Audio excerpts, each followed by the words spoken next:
Город Ишим, маленький сибирский городок, не на небе, на земле. Он маленький и мертвый, ничего здесь не происходит, ничего нового. Культивация идет человеческого навоза, человеческого ресурса. Ничто не производится, ничто сюда не завозится. Ничем не примечателен абсолютно. Обычная точка на карте. Мне это очень нравится, это как раз и есть мое творчество все. Тупик мира.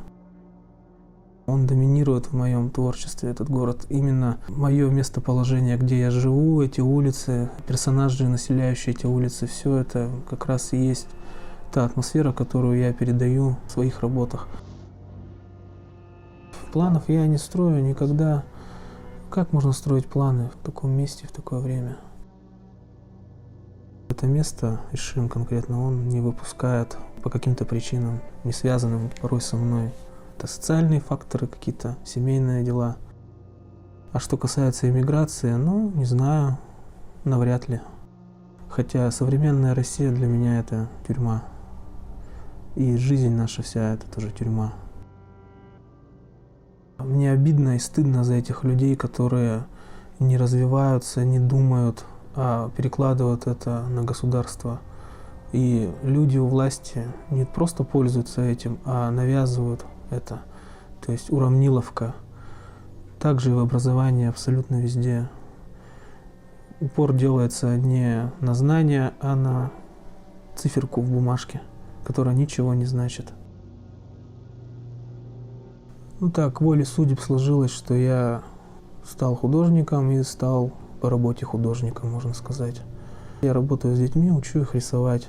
Ну, что называется учителя. Хотелось бы это называть учением. От детей я никакой энергии не беру, не подпитываюсь никаким образом. Я просто прихожу, делаю свое дело, и у меня есть возможность находиться в мастерской. Это для меня главное на сегодняшний день. То есть совмещать приятное с полезным. А если коснуться современной системы, там, образования, воспитания, она находится в полнейшей жопе. И лучше уже не будет при данных обстоятельствах. А дети ни в чем не виноваты, они имеют право на все и знать все.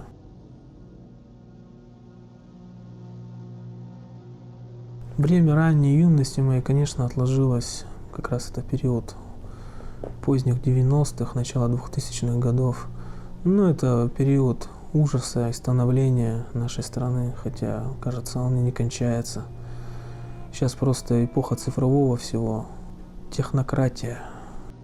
А в то время, да, помню, и наркоманов, и героиновых наркоманов всяких достаточно, и сейчас их полно.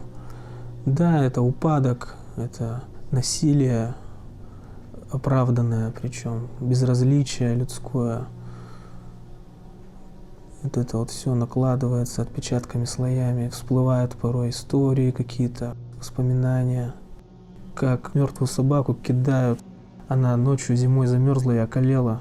Монолитный труп ее с размаху кидают в мусорку, а мусорка пустая и гремит, и ты идешь в этот момент в школу. Зимой звезды светят, мороз. И вот эти вещи в твоем сознании отпечатываются надолго.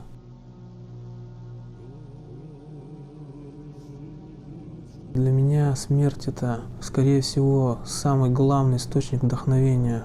Смерть — это, прежде всего, разрушение, медленная смерть, постепенная смерть, смерть предметов, смерть быта людского, разрушающиеся заборы, кирпичи, энтропия — вот это меня вдохновляет.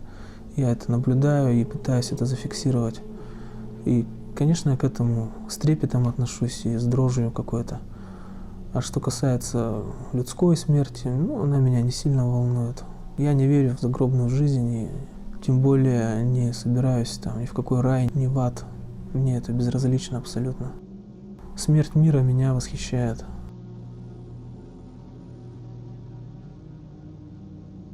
Да, Творец чешет свое эго, но это не грех и не преступление. Мы всего лишь люди, и все подвержены каким-то определенным страстям, низостям. Настоящий человек, который посвящает этому жизнь, свое время, свою душу, хотя души не существует никакой. Квинтэссенцию своего мироощущения он в итоге, конечно, делает это для себя. И ему не важна конкуренция. То есть ты как бы сидишь в пещере и рисуешь на ее стенах и умираешь в этой пещере. А что касается людей, которые там устраивают конкуренцию, кто круче, не круче, известней, плевать на них. Погоня за баблом меня никак не колышет, вообще не интересует абсолютно. Я делаю это для себя, чтобы мне было комфортно и хорошо. Я не могу иначе не делать. Я себя не считаю там современным художником. Вообще для меня слово художник это как ругательство. То есть это как какой-то маргинал. Хотя маргиналы лучшие из людей. Что касается веры, у нас это навязывается, это стало орудием государственного давления. На какие-то древние сказки опираемся и пытаемся идти в будущее, в светлое. Но с этими ребятами светлого будущего не будет, это точно. Комплексы были в детстве, сейчас куча комплексов. Да, и были моменты, что я думал, что я сейчас вырасту и вам всем покажу. Рефлексировал на это очень много, на этой почве, но никуда это не привело, и вообще на самом деле плевать абсолютно, кто про тебя как думает. Я не для кого-то живу, я для себя живу. Мне не важно, кто что там, как обо мне думает. Я не хочу кому-то доказывать, что я такой-то, потому что вы так хотите видеть, или наоборот, мне вообще плевать. Так что комплексы мне не мешают, хотя они и имеют место быть.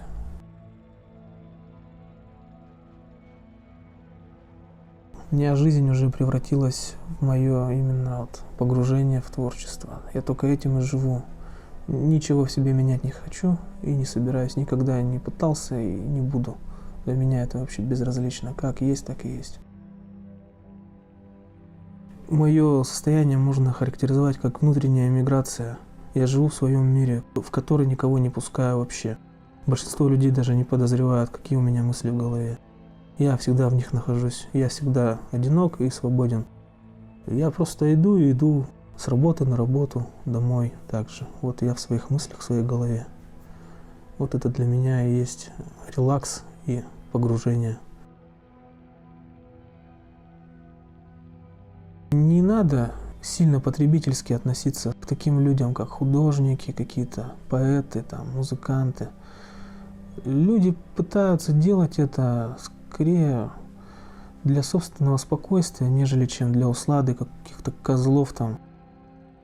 Поэтому не надо тут же спрашивать человека, что он хотел этим или этим сказать. Он ничего не хотел сказать, возможно, за него что-то говорит в нем, а он уже это просто выплескивает, потому что не может это все держать. И не надо торговаться с художниками никогда.